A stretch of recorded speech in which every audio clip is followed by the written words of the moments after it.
Welcome to Math Plus, where math makes sense.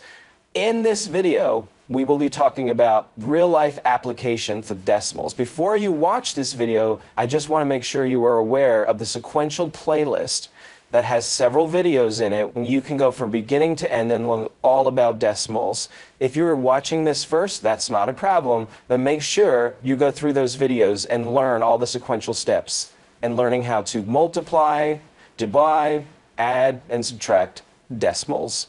Have you ever wondered what you'd need to know decimals for besides money?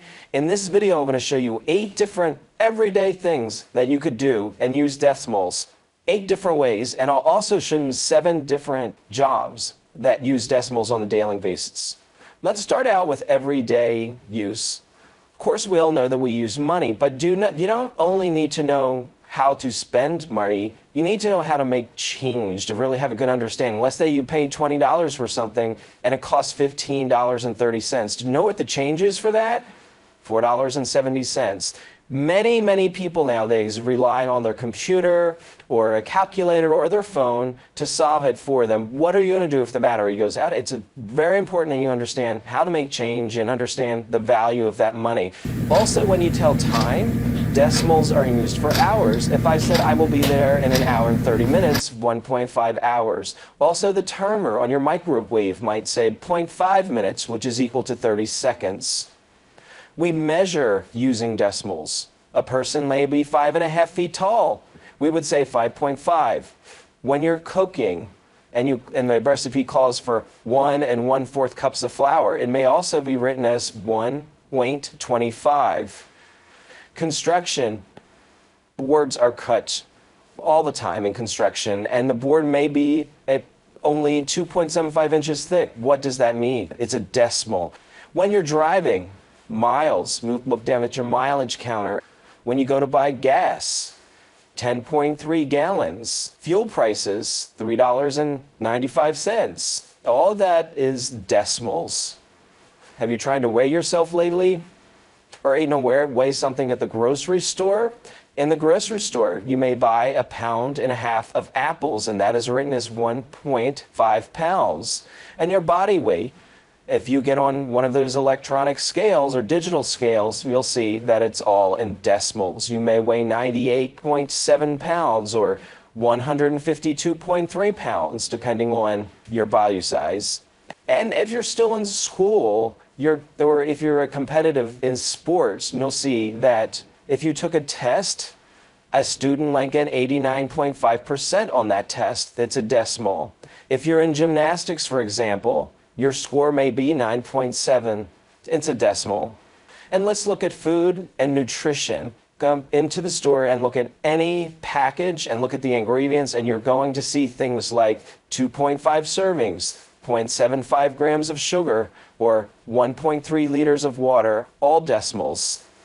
And then if all of us are familiar with this, what about the storage on your device?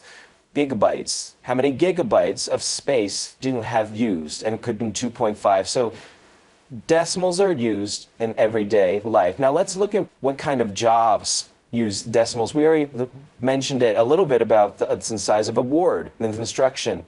Carpenters, electricians, plumbers use decimals every day in their trade, as well as architects and engineering. And these are all called construction and skilled trades. Second, in the healthcare and science industry, pharmacists use it when they're weighing out the pills. And also in medication dosages. If you have an IV, that drip rate will be with decimals. Lab technicians, chemists, they all use measurements that are in decimals. Finance and business, you'll find if you want to be an accountant or a bookkeeper, of course you're working with money, dollars and cents and interest rates and budgets. It's all decimals. Cashiers, when they're ringing things up for the customer, everything's going to come up as decimals, as well as retail workers. Technology and engineering. Software developers will use decimals in programming, in graphics and calculations, and your mechanical and civil engineers will work with decimals, where they have base measurements and precision requirements. Teachers, especially math and science teachers in education, use decimals. They teach and grade using decimals every day. That last test that you took and you got a grade, that was graded by a teacher using decimals. In the food industry, our chefs and our bakers use decimals in their recipes on a daily basis. They have to understand what those measurements are. Dietitians, nutritionists, they create macronutrient values and they use decimals. Like, for example, they might say, this meal is 2.3 grams of protein per serving. And last but not least, pilots, air traffic controllers, they use decimals and coordinates, fuel usage and altitude. They don't just drive 35 feet, they might be 35.7 feet. Logistics managers, they use decimals in weights, distances, and delivery time. Real life applications where we use decimals, go ahead and put those down in the comments. I'm sure that I missed some. Be sure to know your decimals.